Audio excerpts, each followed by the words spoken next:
Wonder if we tried a new thing, looked inside, see what we can bring. Forget who you're supposed to be. Take all your crazy flavors, show them all to me. If we dare to wonder about what holds us down, the fears, the doubts, could we spark something, watch it grow, be more wonder-filled than we know? Yes. Welcome back. It is a video episode too this time. Yay. Did you enjoy the intro song? That was a song I used to play every morning before I went to, I believe, junior or senior year of high school, because I had it in my head that I was in a sitcom. That I was the main character, and everyone was side characters, primary side characters in my life.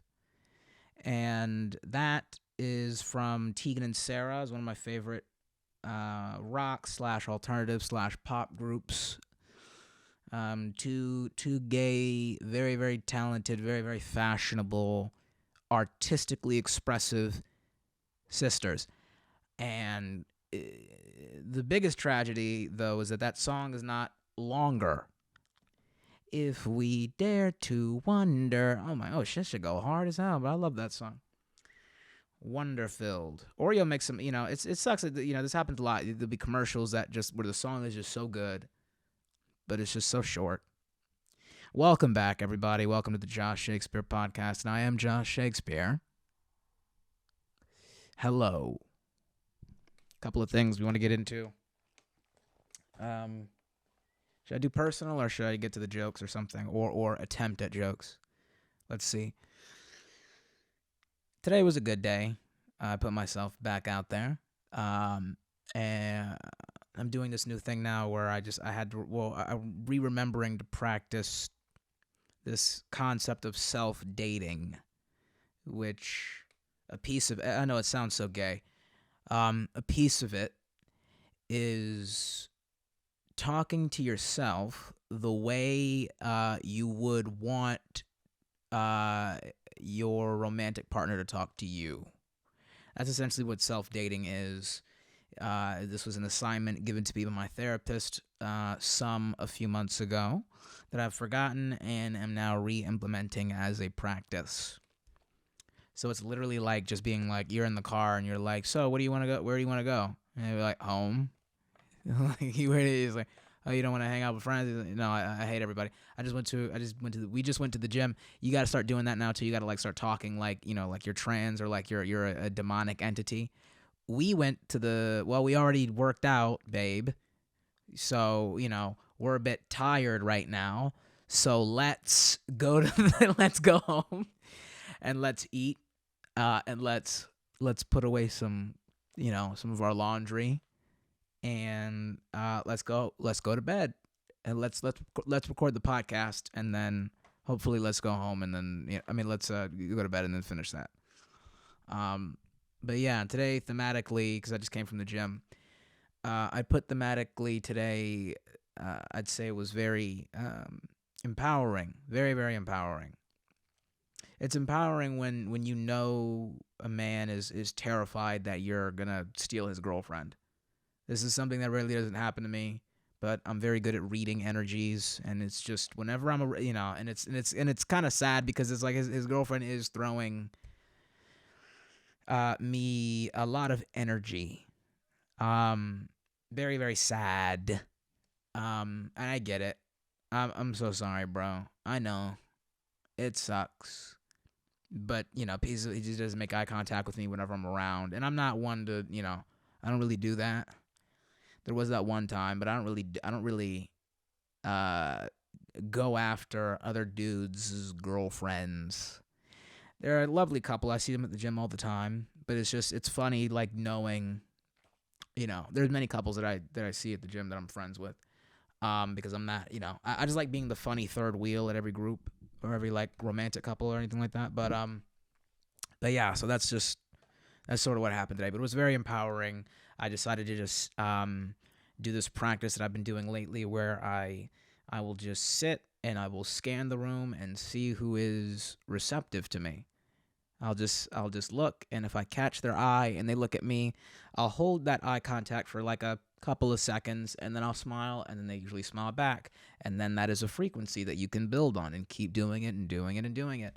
And then, from there, socially, you get what you want. But it is, once again, a practice. That is something I needed to cement in my head lately, is just the, not every segment has to be hilarious. Sometimes it could just be informative and holistic and very soothing with my NPR voice.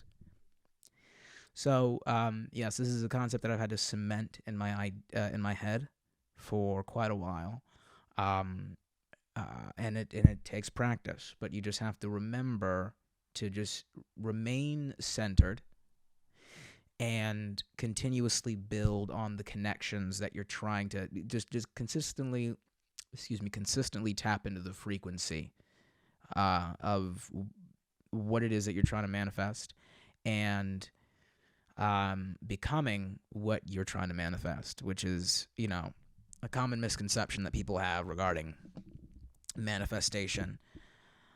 They think it's just asking for what you want and then doing absolutely nothing. But you do have to, as my therapist would say, do the footwork. And the footwork would include doing things, thinking things, and saying things that put you in alignment with what you're trying to manifest. So, for example, if you want a connection with someone, a woman perhaps, a friend, or someone that you consider a friend, if you want a connection, you have to go out and connect with people. And even as I'm saying it, it sounds so simplistic, but there's just much, much deeper meaning behind that. Apparently, the anniversary of George Floyd's passing. I know, here we go. So, what a segue.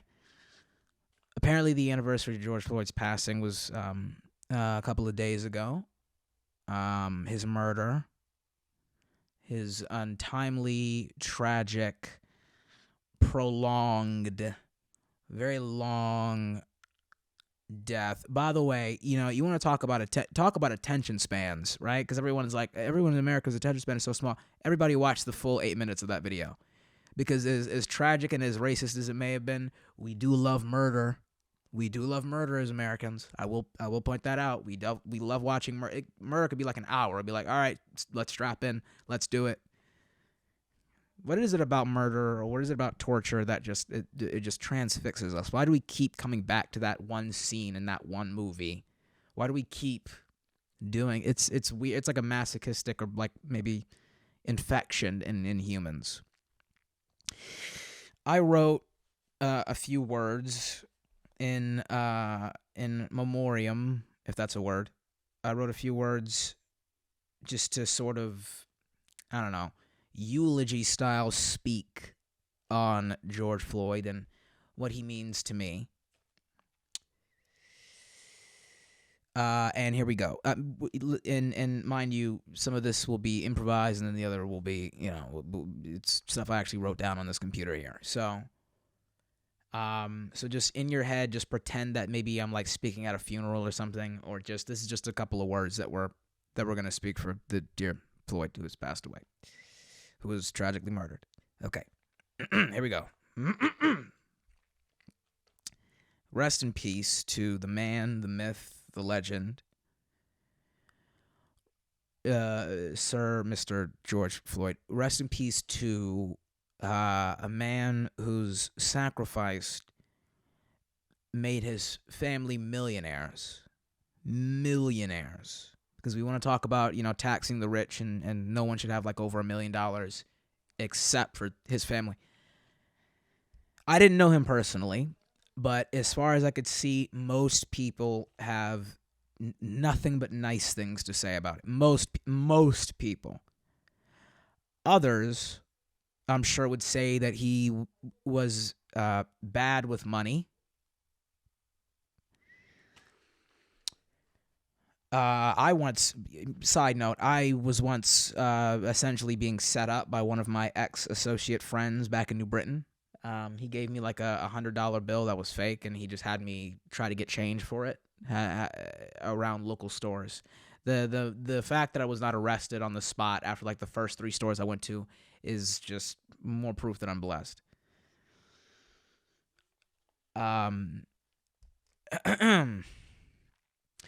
He gave everyone an excuse to leave the house after being told that they can't leave the house.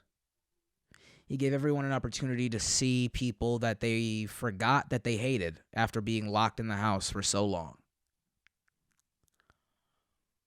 Certain walls, certain surfaces in Los Angeles will never ever be washed ever again because someone decided to paint George Floyd's face on it.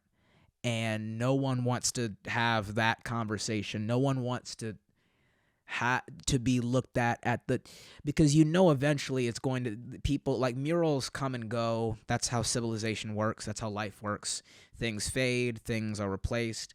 I would give anything to see the guy who eventually has to go in there and kind of like wipe off the names of all the black people who've been murdered by the police and George Floyd. Like there's like his whole face is gonna have to be like kind of like washed off.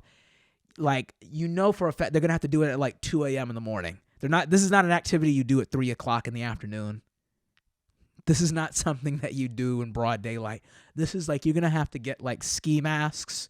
There's gonna be like the business owners are gonna have to go out in shiesties to clean their walls in their businesses.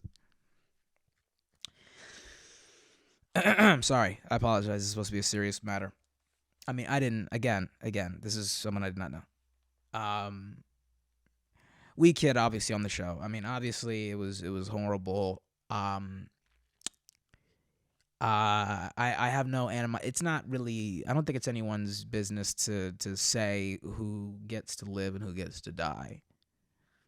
Everyone is wishing so much hatred. Everyone's wishing death on, Derek Chauvin and, hoping he gets like raped in jail and all these horrible things. And, it's interesting. And this is one of the reasons why I enjoy this podcast, is because this is one of the only platforms I could kind of air out my personal opinions without, the immediate scrutiny or reactions. But it's going to be insensitive. It's worth mentioning that many, many musicians that we favor financially, algorithmically, we share their songs, we share them with other people. It is worth mentioning that many musicians that we enjoy more than likely have murdered more black people than Derek Chauvin. That is important to point out.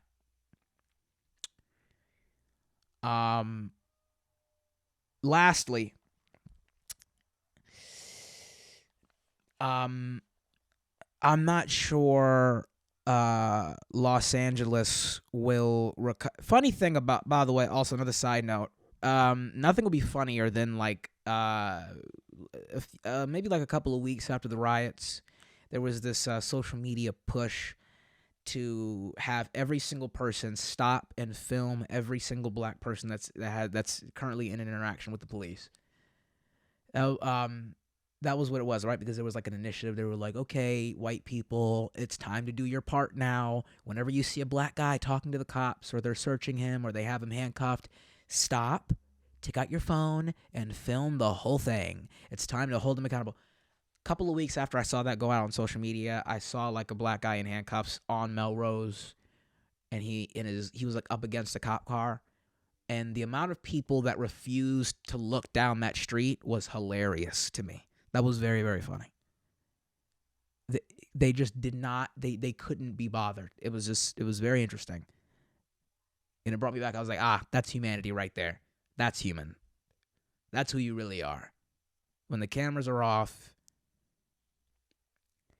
When the cameras are off and the likes are non-crucial, you are as passive as every single person in those social experiments where they're like, let's put a dead homeless guy in the middle of the street and see if anyone does anything. And usually people don't. Like one or two guys are like, hey, are you all right? And then it turns out it's like a statue or some shit. And that concludes my eulogy, my words regarding the anniversary of one of the strangest, most spiritually and energetically horrific, manic times in history in our country, which would be 2020. Rest in peace to George Floyd. I'd like to think it goes without saying that if we did manage to make reparations a real thing, his family would not be included. They might, but they may not. We'll be right back after these messages. Thank you so much. So, first of all, welcome back. Hi. Excuse if it sounds like I'm not interested or I'm a bit passive or anything like that. I am living with people, and it is important for me to keep my voice down. So whenever you hear me talking like this, I'm either very, very depressed or I'm very, very considerate.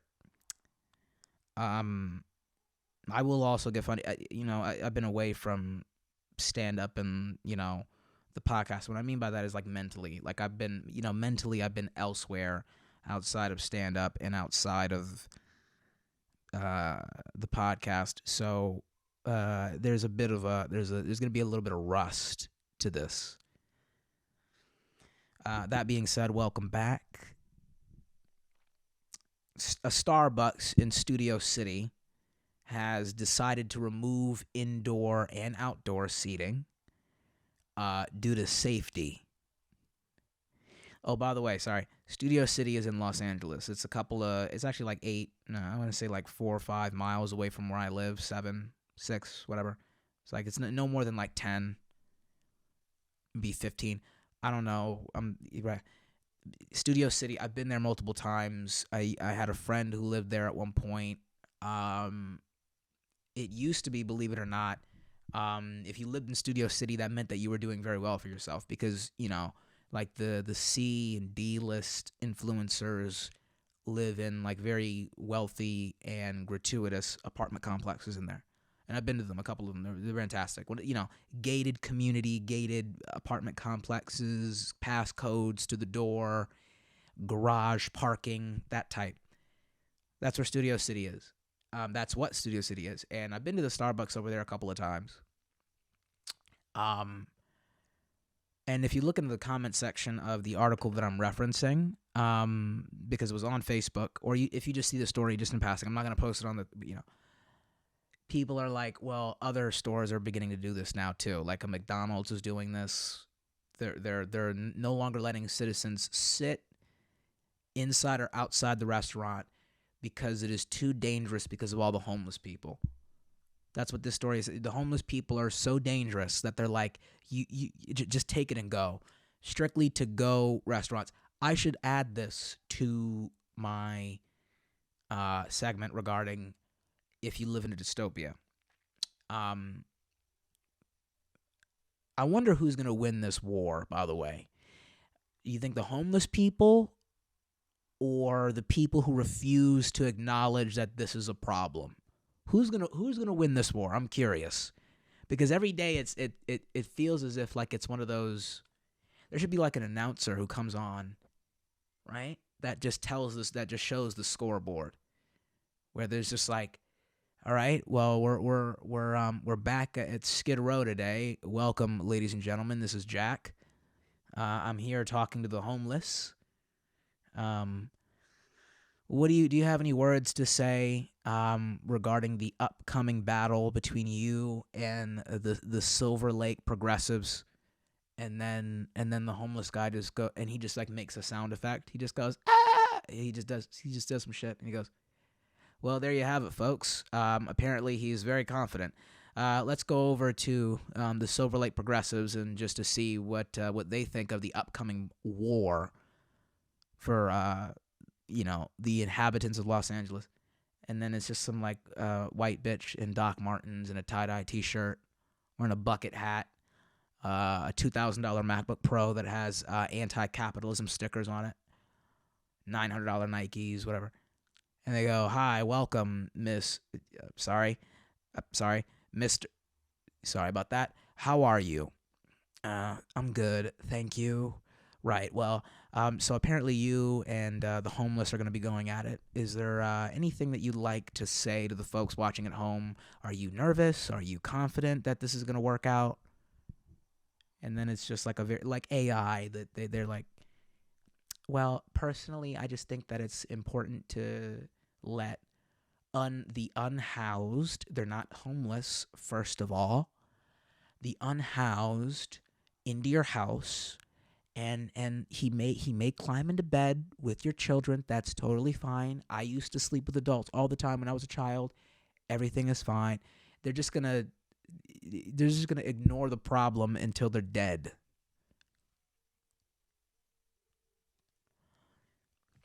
That's essentially where we're at right now in Los Angeles, is that it's just so dangerous that it's just going to be only, I hope those Uber Eats drivers know how to fight, because you're gonna have to get a few Starbucks orders, you're gonna have to get a few Taco Bell orders, and you're gonna have to like bob and weave the homeless just to get to the $4.99 order plus tip, which is just $2. So you just made $6. I used to work Uber Eats, so I know. I know. Good luck, ladies and gentlemen. Good luck out there if you're in Studio City. It's so funny because back then if you were like, "I live in Studio City," people would be like, "Oh my God, congratulations." Now if you're like, "I live in Studio City," they go, "Oh my God." Now it's really bad. Yeah, I mean, it's just gonna get worse and worse, where people are just gonna pretend like, that you're gonna be like, so you don't think it's a problem that there's like people like shooting up heroin like outside like this business, like outside this library, and they're gonna be like, "Well, we are on stolen land." They're gonna like, it's just gonna be really really bad. Um,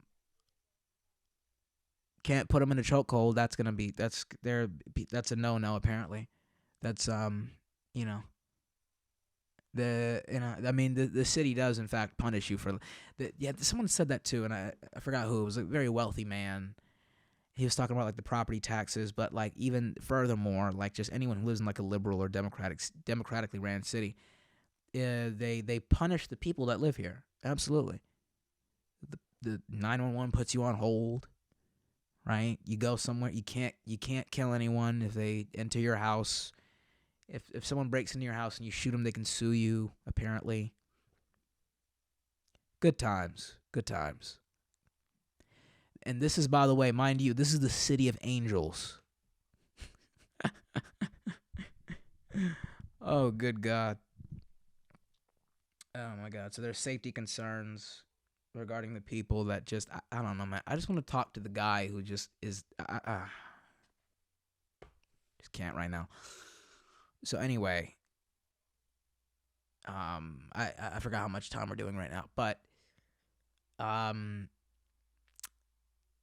and by the way, there's another thing too. If I'm correct, the Starbucks at this specific location does not have a drive-through.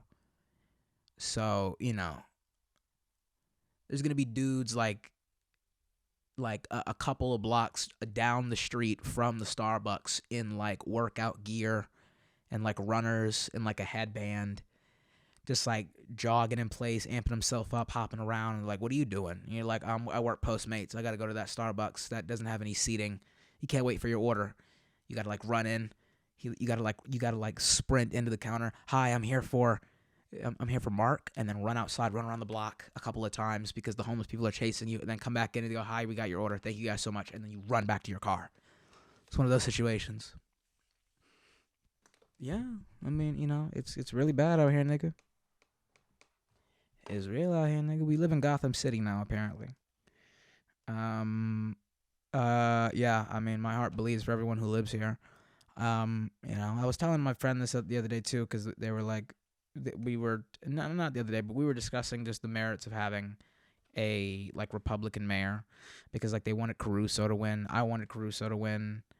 He wanted to criminalize being homeless.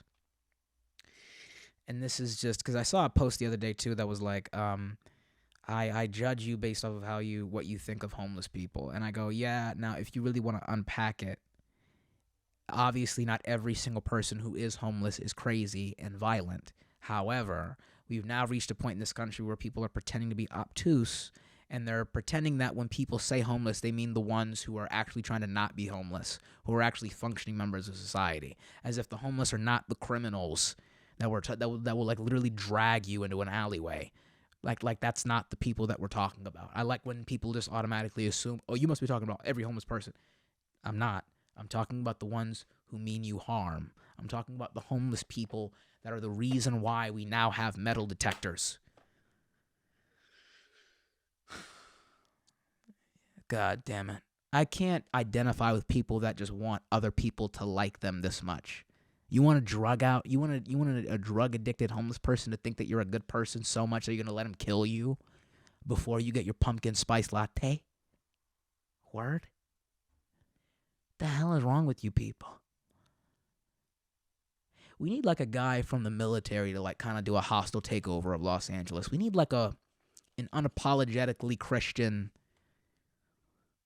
guy. You know, like that scene in Gotham season 2 where Michael Chiklis comes in and just starts like yelling at everybody and firing just the police officers who are just like horrible, who are just like actually criminals. Could we do that, please? Something like that, like something better. You know, I was saying this because people were like, "Oh, we don't want Grocer to win because he's gonna do that," and I'm like, guys, what worse could a Republican or even a conservative, for that matter, what worse could he do to Los Angeles that hasn't already been done? What would happen if we had a Republican or a conservative mayor? You know, if we had a public official calling the shots in Los Angeles, what would happen? Would the Me Too movement happen? If we had a Republican, would that happen, do you think? Do you think that they would do any of these things? I'm just curious. Okay, because you guys make it seem like we live in an oasis because they call this a sanctuary state, and it's like, for who? Who is so welcomed here? Who is this sanctuary state for exactly?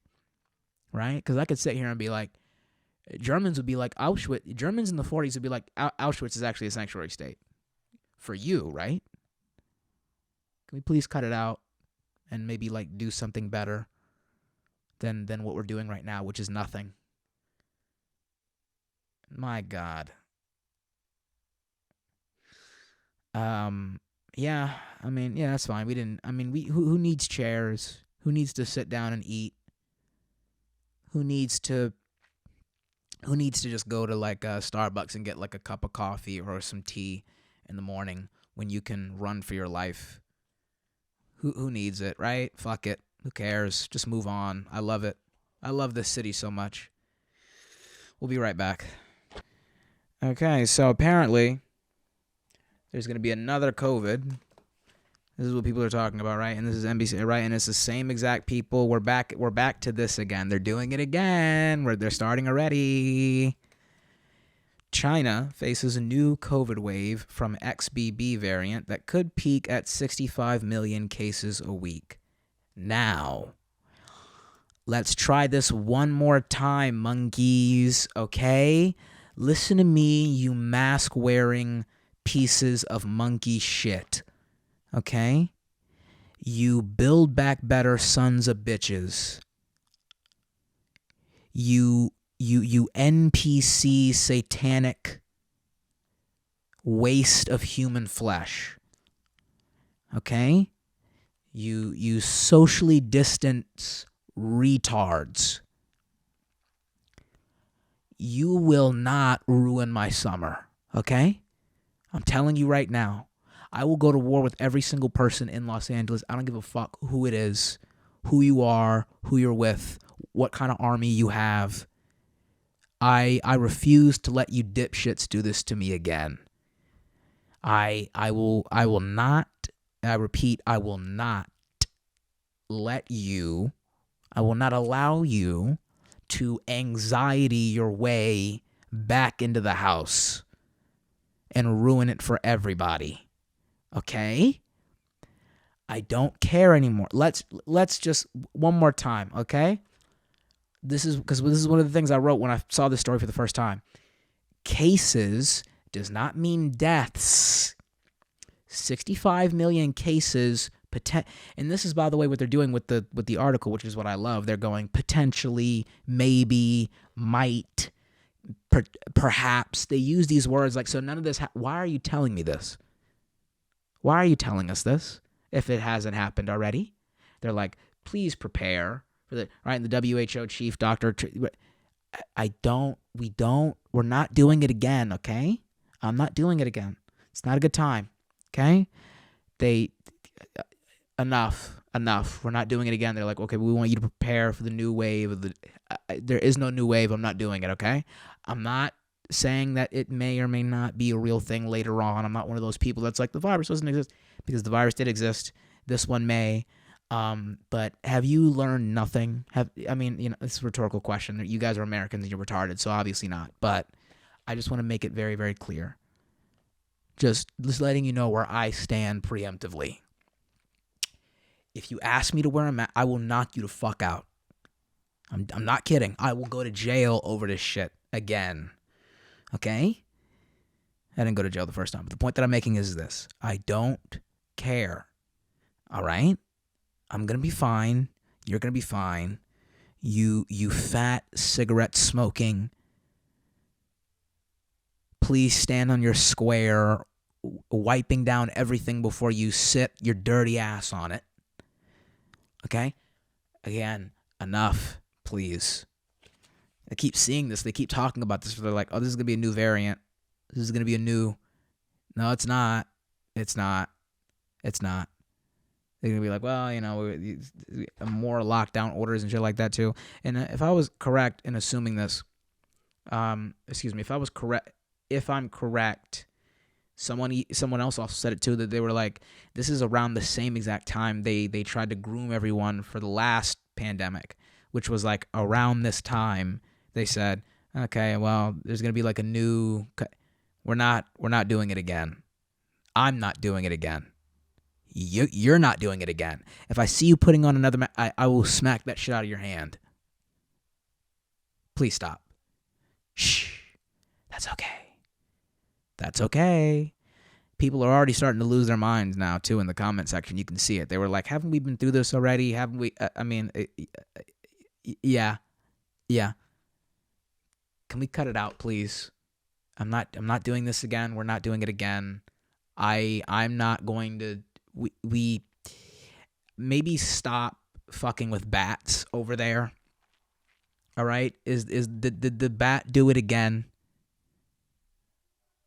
Did Batman come back? I'm kidding. The point that I'm making is this though, is that they keep I keep seeing this report come in.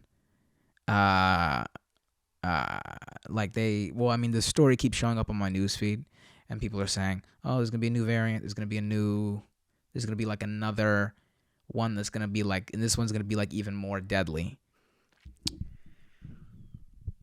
No.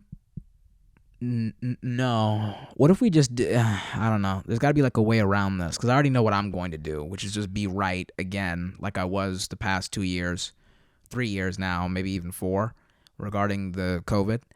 And the dishonesty that came from every which direction regarding the WHO, Pfizer, yada yada yada, whatever the hell. I just want to make it abundantly clear to everyone listening to this, listening at home, watching on YouTube, and all this shit. This summer, I'm going to be outside. You can do whatever the fuck you want to do. If you want to stay inside and be a pussy, that's totally fine. Okay? No judgment. I'm not a judgmental person. If you want to, go along with and do every single thing that the government tells you to do, and if you want to allow them to toy with your emotions, toy with your freedoms, toy with your mentality, do that on your own accord, please. Those of us who have common sense and who work out regularly and who are not Lizzo's weight, will be just as fine as we were throughout all of this. Now, we will have some outliers, obviously. We will have those like 3 or 4 other comedians who are just going to die all of a sudden, be it from the virus or from the treatment or, I don't know, medication or whatever the hell you want to call it that comes with it. Good luck to everyone. That is what I want to say. I'm just not entirely sure what I want to do with this. What am I supposed to do with this piece of information? Let's just read the article and see what comes up. Okay, and this is from NBC News, by the way, because they have been absolutely correct on every single thing that they've ever reported on. Every single thing. And this is our top story. Okay? The country once had some of the harshest COVID restrictions on the planet. I talked about this already. They literally locked their citizens inside the house. They literally locked them indoors. They couldn't leave. You want to talk about freedoms? You want to talk about a reason to have a gun? But the response from the government and the public is relatively muted this time. China is bracing for a new wave of COVID infections that could see as many as 65 million cases per week by the time the surge peaks at the end of June. Once again, let's look at that word cases. Doesn't mean deaths. There's like over, 1 in 2 and 3 people or 1 in 2 people have herpes. They have cases of herpes. Doesn't mean we're dying. It's a startling prediction. Let's just point out the words that they're using. I'm predicting this, right? I predicted that the government was going to, well, this is just a prediction. A lot of people had horrible predictions too. People predicted the media blackout, which was false. People predicted the sealed documents on Trump's desk. That was also false. That did not come true. But I just love how they're using why is a story? Why are you using this story? So this is just what someone thinks is going to happen. Okay, it is a startling prediction in a country where the pandemic originated in late 2019 that only months ago had enforced some of the harshest COVID control protocols on the planet. Now, with the latest Omicron variant, XBB, fueling the resurgence in cases, the response from the Chinese government and the public is muted at best. The surge comes about 6 months after the country dismantled its sprawling infrastructure for dealing with COVID, including harsh lockdowns, mass testing, stifling quarantines, and strict mask requirements. People feel differently about this wave, said Xi Zhang, 30, who works at a finance company in the northern city of Tianjin. The last time everyone was terrified, but now they don't think it's a big deal.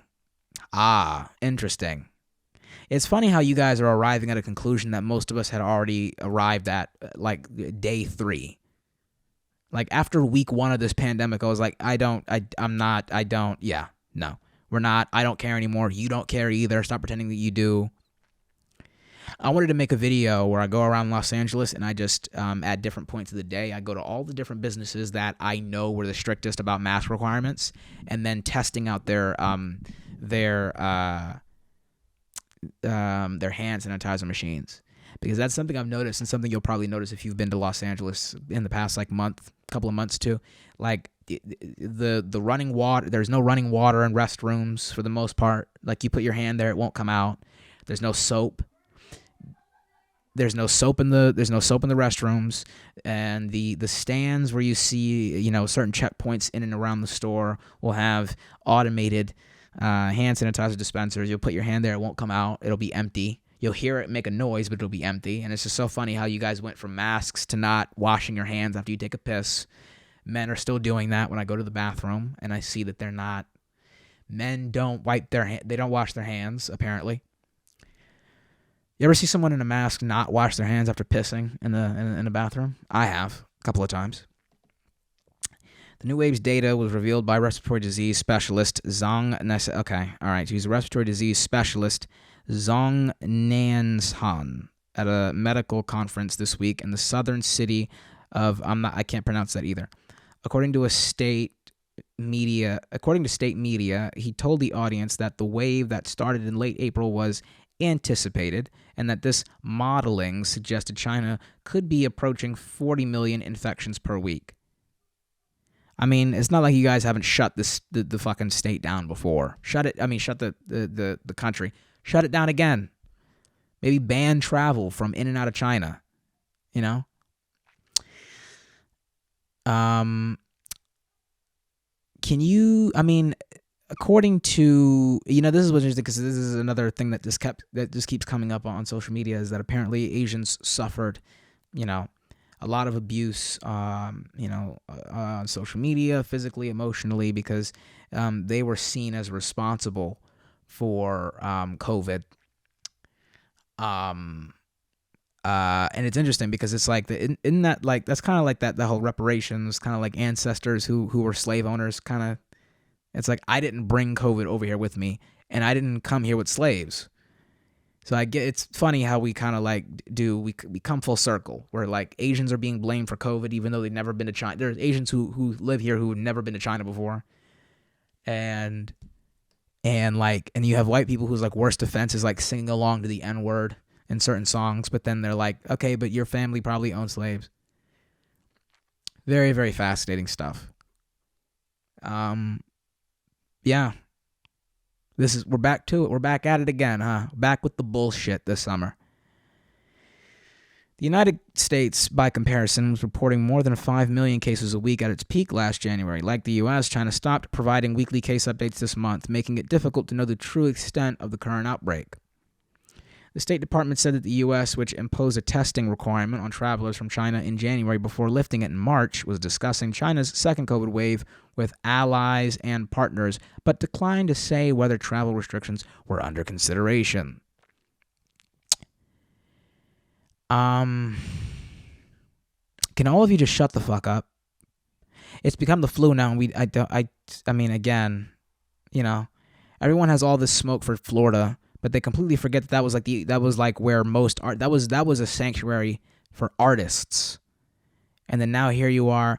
It's so, Florida is like God to atheists. When you're about to die, or when you think you're about to die, Florida is the best place in the world, right? When everyone was locked in the house and you needed somewhere to perform, Florida was the place to go. And now you're like, well, it's harmful, it's dangerous for black people, even though like tons of black people live there. And there's like, what exactly? I don't, I'm not a DeSantis guy or anything like that. Commercially, comedically, I support him just because I like ruining the echo chamber. But it's gotten to a point now where even Trump supporters don't like him for whatever reason, and I get it. I don't really follow politics like that. I just, whatever is wildly spread to me, like whatever people on a wide range of things tell me that I need to think, believe, or feel, I just do the opposite. Not from like a contrarian standpoint, just from a real nigga standpoint. Yeah, I mean, closing this out, I just wanted to say, this is going to be the, what do I want to say? This is going to be the pure blood, all natural hot boy summer. You know what I mean? This is going to be one of those. We're going to have a good summer, guys. We're going to be all right. We're going to be all right. Whether you're coughing or running from homeless people, fighting for your life, I mean, we're going to get through this together. You can always rely on the Josh Shakespeare podcast to be here and make you guys laugh or make you think or introspect or just maybe enjoy the sound of this voice. As always, thank you guys for listening or watching. This podcast is on all platforms. It is on Spotify, it is on Amazon Music, and it is on Apple Music, and it is on Apple Podcasts. I appreciate the support. I appreciate the comments. I will continue to do this podcast. I will continue to try to make it funny. I will continue to try and make you guys laugh or make you guys think at the very least. Follow the show. Follow me on social media at Josh A. Shakespeare on Instagram. Follow me and friend me on Facebook at Josh Shakespeare. Follow me on Apple Music at Shakespeare Josh. I make playlists for fun. Let me know what you think. Like, comment, share, and subscribe. And we will see you guys next Monday. Good night.